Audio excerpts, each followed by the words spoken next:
Waalaikumsalam. Dengan saudari Rifat, dia makin salah masuk. Gimana Pak Rifat? Alhamdulillah baik. Oke, salam dulu ya. Rifat mau duduk di mana? Ini aja Bu. Oke. Nah, posisi duduknya seperti ini. Apakah Rifat sudah nyaman? Alhamdulillah. Oke, kalau boleh Ibu tahu Rifat dari mana? Dari Sebukan. Oh, gimana perjalanannya dari Sebukan ke sini? Tadi alhamdulillah lancar. Oh iya, soalnya tadi saya dengar ada sedikit kemacetan di tengah kampung karena antrian dari sini ya. Kemudian Hanifah datang sini dengan siapa tadi? Sendirian. Oh iya. Nah, saya kebetulan punya kenalan di Sebukan namanya EM. Mungkin Hanifah kenal? Itu sepupu saya. Oh iya, tolong sampaikan salam saya kepada dia ya, soalnya sudah lama tidak ketemu. Ya, terima kasih. Oke, nah di sini Hanifah apakah sudah pernah mengikuti konseling sebelumnya? Belum pernah. Oke, di sini saya akan menjelaskan sedikit tentang proses konseling. Proses konseling ini adalah di mana saya sebagai seorang konselor dan Hanifah sebagai klien saya, yang di mana saya akan membantu Hanifah dalam menyelesaikan masalah yang Hanifah hadapi, yang bermuara pada terlintaskannya masalah Hanifah. Kemudian Hanifah datang ke sini secara sukarela. Iya. Nah, karena dalam proses konseling ini seorang klien itu harus sukarela dan terbuka dalam menyampaikan apapun itu, baik itu masalah dirinya maupun pendapat yang ada dalam dirinya. Nah, kemudian Hanifah tidak perlu ragu dalam bercerita, tidak perlu merahasiakan apapun karena kami sebagai seorang konselor sudah disumpah untuk tidak menyebarkan rahasia dalam proses konseling atau pembicaraan dalam proses konseling keluar dari proses konseling, sehingga hanya kita saja yang tahu, kecuali jika Hanifah misalnya ingin saya menyampaikan masalah Hanifah kepada orang tua Hanifah, itu pun harus ada izin dari Hanifah. Begitu Hanifah. Jadi Hanifah tidak perlu ragu. Nah, kemudian dalam proses konseling ini Ibu berharap Hanifah dapat aktif dari awal proses konseling sampai dengan akhir proses konseling. Nah, untuk keputusannya nanti, apapun keputusan yang ada, keputusan tersebut tetap diambil oleh Hanifah. Nah, sampai sejauh ini Hanifah sudah paham? Oke. Sebelum kita memulai proses konseling, ada baiknya kita berdoa dan terlebih dahulu. Mari berdoa masing-masing. Doa selesai. Oke, sekarang kita mau bahas masalah apa, Hanifah? Pertama masalah keluarga, yang kedua masalah perkuliahan, dan yang terakhir masalah teman. Oh, oke. Hanifah kan punya 3 masalah nih. Jadi tidak mungkin semua masalah tersebut kita bahas semuanya dalam satu kali konseling ini. Nah, sekarang Hanifah pikirkan masalah apa yang rasanya paling mengganggu dalam pikiran Hanifah, yang mengganggu aktivitas Hanifah. Menurut saya perkuliahan. Nah, kenapa dengan perkuliahan Hanifah? Saya merasa bingung dan sedih. Apa yang membuat Hanifah bingung dan sedih? Begini Bu, saya merasa tidak percaya diri ketika tampil di depan kelas, apalagi ketika sudah presentasi. Mengapa Hanifah merasa demikian? Saya menjadi gemetar saat di depan kelas, merasa tidak percaya diri. Walaupun hanya menjawab dari tempat duduk saat kelas menanyakan, saya merasa gugup dan gemetar. Ini sangat menyebabkan saya jarang berbicara dan berpendapat ketika di sini. Lalu apa yang Hanifah lakukan saat Hanifah merasa tidak percaya diri di dalam kelas? Saya hanya diam daripada saya lalu di depan kelas, depan teman-teman, karena saya mau gemetar. Nah, apakah dengan demikian Hanifah bisa merasa lebih tenang di dalam kelas? Tidak.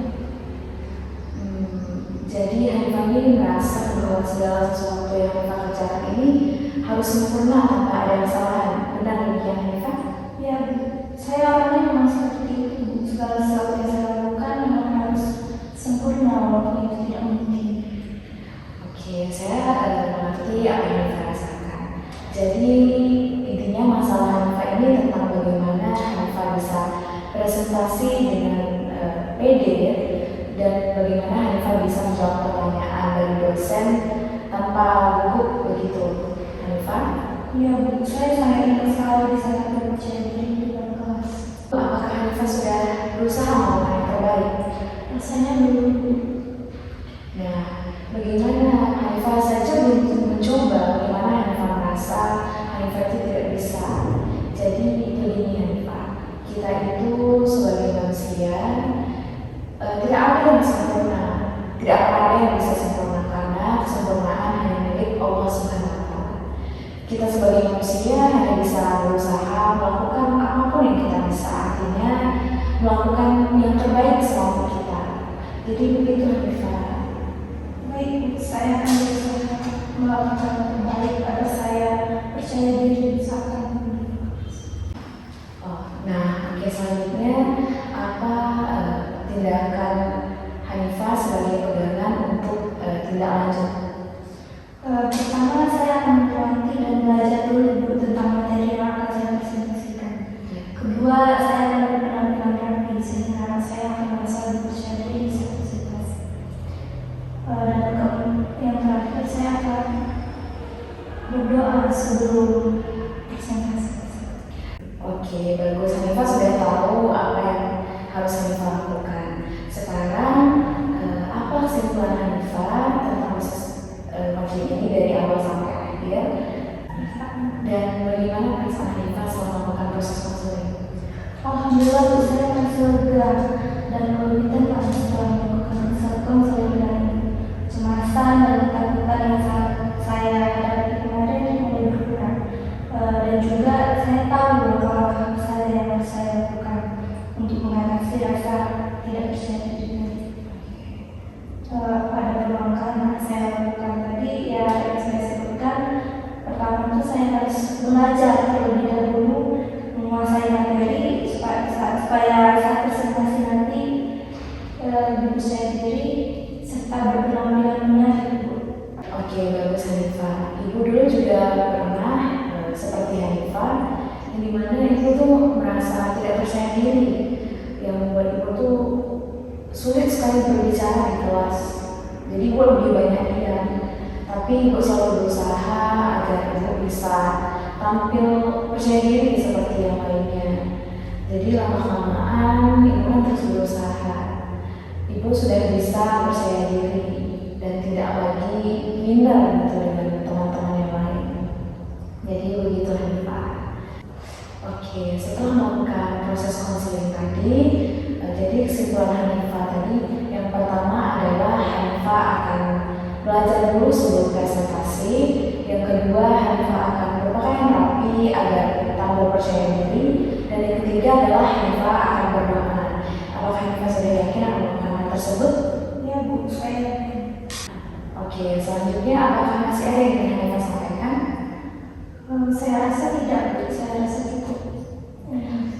Oke, semoga masalah Hanifah bisa cepat terselesaikan ya Hanifah, dan bisa berjalan aktivitasnya bisa berjalan dengan lancar dan tidak lagi gemetar di depan kelas Hanifah. Dan kita sama-sama berdoa agar masalah Hanifah cepat terlepaskan.